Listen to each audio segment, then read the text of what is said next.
आज मैं आपको एक ऐसी कहानी सुनाने जा रहा हूँ जो आपको हैरान कर देगी।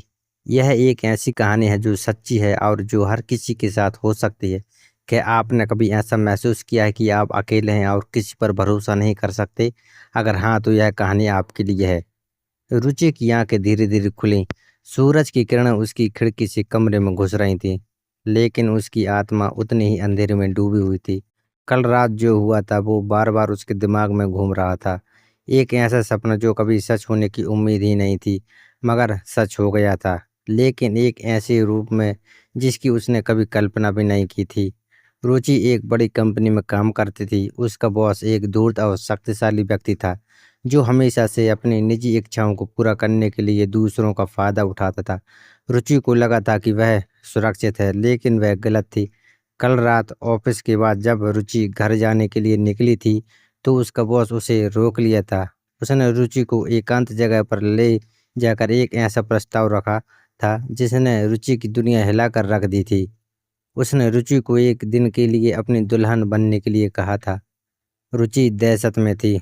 रुचि उसके सामने रोती रही, विनती करती रही, प्लीज मेरे साथ ऐसा मत करो।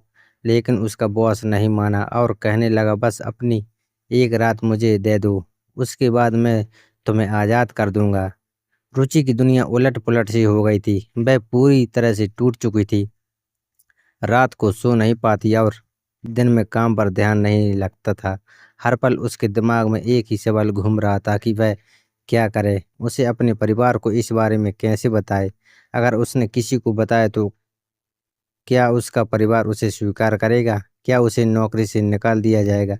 क्या समाज उसे बर्बाद कर देगा? रुचि ने अपने कुछ करीबी दोस्तों से भी इस बारे में बात करने की कोशिश की, लेकिन डर के मारे कुछ बोल नहीं पाई। उसे लगता था कि अगर उसने किसी को बताया तो सब उसकी हंसी उड़ाएंगे। वह अकेले ही इस संघर्ष को लड़ रही थी। आखिरकार रुचि ने अपने बॉस की बात मान ली। वह इतनी कमजोर हो चुकी थी कि उसके पास कोई और चारा नहीं बचा था। उसने सोचा कि शायद यह सब जल्द ही खत्म हो जाएगा और वह फिर से एक सामान्य जीवन जीने लगेगी। लेकिन ऐसा हुआ नहीं। उसके बॉस ने अपना वादा तोड़ दिया। उसने रुचि को बार बार परेशान करना शुरू कर दिया। वह उसे ऑफिस में, घर जाकर, यहाँ तक कि सड़क पर भी परेशान करता था। रुचि बहुत डर गई थी। वह अब पूरी तरह से टूट चुकी थी। एक तरफ बॉस का खौफ तो दूसरी तरफ समाज का डर। उसने अपने बॉस की बात मान ली थी, लेकिन उसके मन में एक तूफान सा उठ रहा था। रुचि ने कई बार खुद को इस स्थिति से बाहर निकालने की कोशिश की, लेकिन हर बार वह नाकाम रही। वह पुलिस में शिकायत करने के बारे में सोचती थी, लेकिन डर के मारे कुछ कर नहीं पाती थी। उसे डर था कि अगर उसने पुलिस में शिकायत की तो उसका नाम खराब हो जाएगा और उसे समाज से बहिष्कृत कर दिया जाएगा। रुचि एक ऐसे जाल में फंस चुकी थी जिससे निकलना उसके लिए बेहद मुश्किल हो रहा था। वह अकेले इस संघर्ष को लड़ रही थी और उसे ऐसा लग रहा था कि वह कभी भी इस दर्द से बाहर नहीं निकल पाएगी। रुचि की जिंदगी एक ऐसे मोड़ पर आ खड़ी हुई थी जहां से निकलना उसके लिए बेहद मुश्किल लग रहा था। लेकिन इंसान में एक अजीब सी ताकत होती है संघर्ष करने की। रुचि ने भी हार नहीं मानी। उसने एक दिन फैसला किया कि वह अब चुप नहीं रहेगी। उसने अपनी एक करीबी सहेली को सारी बात बताई। सहेली ने रुचि का भरपूर साथ दिया और उसे हिम्मत दी। सहेली ने रुचि को समझाया कि वह अकेली नहीं है और उसे इस लड़ाई में जीत हासिल होगी। सहेली की मदद से रुचि ने अपने बॉस के खिलाफ पुलिस में शिकायत दर्ज कराई। पुलिस ने रुचि की शिकायत को गंभीरता से लिया और मामले की जांच शुरू कर दी। बॉस के खिलाफ पर्याप्त सबूत मिलने पर उसे गिरफ्तार कर लिया गया।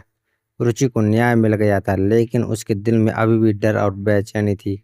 उसे लगता था कि समाज उसे अभी बुरा भला कहेगा, लेकिन उसके दोस्तों और परिवार ने उसका भरपूर साथ दिया। उन्होंने उसे समझाया कि वह किसी गलत काम की शिकार हुई है और उसे शर्मिंदा होने की कोई ज़रूरत नहीं है। तो दोस्तों, यह थी आज की कहानी। अगर आपको मेरी कहानी पसंद आई है तो कृपया मेरे चैनल को सब्सक्राइब करें और घंटी दबाकर सभी नोटिफिकेशन चालू कर लें, ताकि आपको अगली वीडियो की सूचना सबसे पहले मिल सके। आपके प्यार और सपोर्ट के लिए धन्यवाद।